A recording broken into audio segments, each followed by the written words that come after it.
नमस्कार, मैं हूं शिशिर और आप देख रहे हैं खबर हिंदुस्तान। तो चलिए नजर डालते हैं अब तक की खास खबरों पर। पीएम ने कहा लता मंगेशकर के भाई को रेडियो से हटाया गया था। पीएम मोदी ने कहा कि कांग्रेस के कार्यकाल में भारत रत्न लता मंगेशकर के भाई को ऑल इंडिया रेडियो से हटा दिया गया था। उन्होंने कहा कि लता मंगेशकर के भाई हृदयनाथ मंगेशकर को सावरकर की कविता प्रसारित करने के कारण नौकरी से निकाल दिया गया था। देश को पता होना चाहिए कि लता मंगेशकर के परिवार के साथ कैसा व्यवहार किया गया। हमें अभिव्यक्ति की स्वतंत्रता पर भी उपदेश दिया गया था। बीजेपी ने जारी किया चुनावी संकल्प पत्र। उत्तर प्रदेश विधानसभा चुनाव के लिए भारतीय जनता पार्टी ने आज अपना मैनिफेस्टो जारी कर दिया है। बीजेपी ने अपने घोषणा पत्र में लोक कल्याण संकल्प पत्र 2022 नाम दिया है। पूर्व राष्ट्रीय अध्यक्ष व केंद्रीय गृह मंत्री अमित शाह ने सीएम योगी के साथ बीजेपी का घोषणा पत्र जारी किया। अमित शाह ने कहा कि ये सिर्फ घोषणा पत्र नहीं है, ये संकल्प पत्र यूपी को नए भविष्य को ले जाने का संकल्प पत्र है।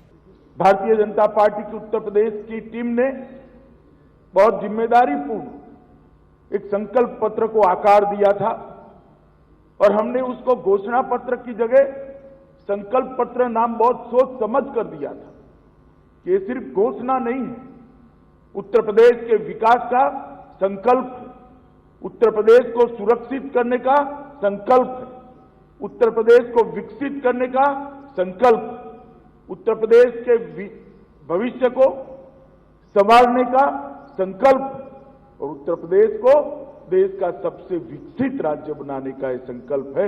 ये संकल्प पत्र हमने यही स्थान पर दिया था और उस संकल्प पत्र में हमारी भावनाओं को स्वीकार करते हुए इस महान प्रदेश की जनता ने हमको भारतीय जनता पार्टी को 300 से ज्यादा सीटें के साथ सरकार बनाने का मौका दिया था। वैश्विक स्तर पर बढ़ा कोरोना वायरस का विकोप, 39.7 करोड़ मामले आए सामने। वैश्विक महामारी कोरोना वायरस का प्रकोप अपने चरम पर है। दुनिया भर में कोरोना के मामले तेजी से बढ़ रहे हैं। वायरस का नया वेरिएंट ओमिक्रॉन आने के बाद पूरी दुनिया में संक्रमण के मामले में भारी इजाफा हुआ है। जहां कोविड-19 के घातक वायरस की चपेट में आने वाले लोगों की संख्या बढ़कर 39.7 करोड़ से ज़्यादा हो गई है। वहीं इस महामारी से अब तक कुल 57.4 लाख से ज़्यादा लोगों की मौत हुई है। हालांकि राहत देने वाली खबर यह है कि दुनिया भर में अब तक 10.7 अरब लोगों को वैक्सीन लगाई जा चुकी है। नीट परीक्षा बिल तमिलनाडु विधानसभा में हुआ पारित। राष्ट्रीय प्रवेश सह पात्रता परीक्षा से राज्य को छूट देने की मांग करने वाला विधेयक को तमिलनाडु विधानसभा सर्वसम्मत से पास कर दिया गया है। विधेयक को आर्यन रवि के पास सहमति के लिए भेजा गया था। 10 दलों की बैठक में विधेयक को पारित करने के लिए विधानसभा का विशेष सत्र आयोजित करने का प्रस्ताव पारित किया गया था। मोदी योगी उत्तराखंड में भरेंगे चुनावी हुंकार। विधानसभा के लिए प्रचार अभियान के अंतिम चरणों में भाजपा ने पूरी ताकत झोंक दी है। इसी कड़ी में आगे बढ़ते हुए प्रधानमंत्री नरेंद्र मोदी 10 से 12 फरवरी तक उत्तराखंड में 3 जनसभाओं को संबोधित करेंगे। इसके साथ ही उत्तर प्रदेश के मुख्यमंत्री योगी आदित्यनाथ 12 फरवरी को कोटद्वार, रुड़की और खटीमा में जनसभाओं को संबोधित करेंगे। सीएम उम्मीदवार न बनने पर छलका सिद्धू की पत्नी का दर्द।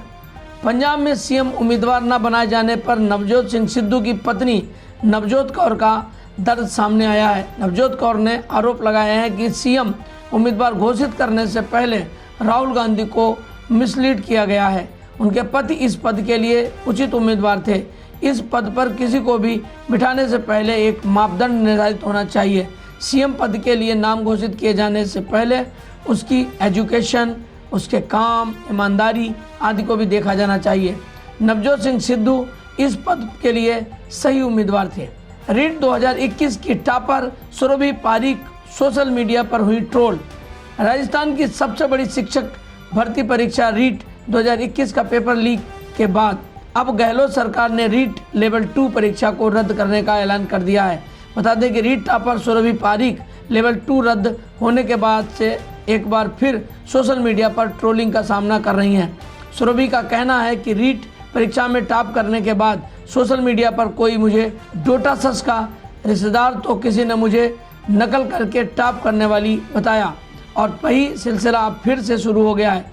सुरभि का कहना है कि रीट लेवल 2 रद्द होने के बाद लोग मुझसे कह रहे हैं कि आप रो तो नहीं रही हैं, अब क्या करोगी।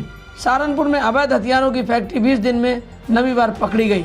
चुनावी समर में सहारनपुर में पिछले 20 दिनों में अवैध हथियार बनाने की 9 फैक्ट्रियां पकड़ी जा चुकी हैं। पुलिस ने मोहल्ला न्यू आवास विकास कॉलोनी में खाली पड़े मकान से अवैध हथियारों की फैक्ट्री का भंडाफोड़ किया है। पुलिस ने मेरठ के किठौर के एक आरोपी शाहिद को गिरफ्तार किया है, जबकि दूसरा आरोपी शकील मौके से भागने में कामयाब हो गया है। पुलिस ने मौके से 13 असलहे बरामद किए हैं। सपा के पूर्व सांसद का विवादित बयान, बोले गायों को क्या सिर पर रखकर घूमोगे।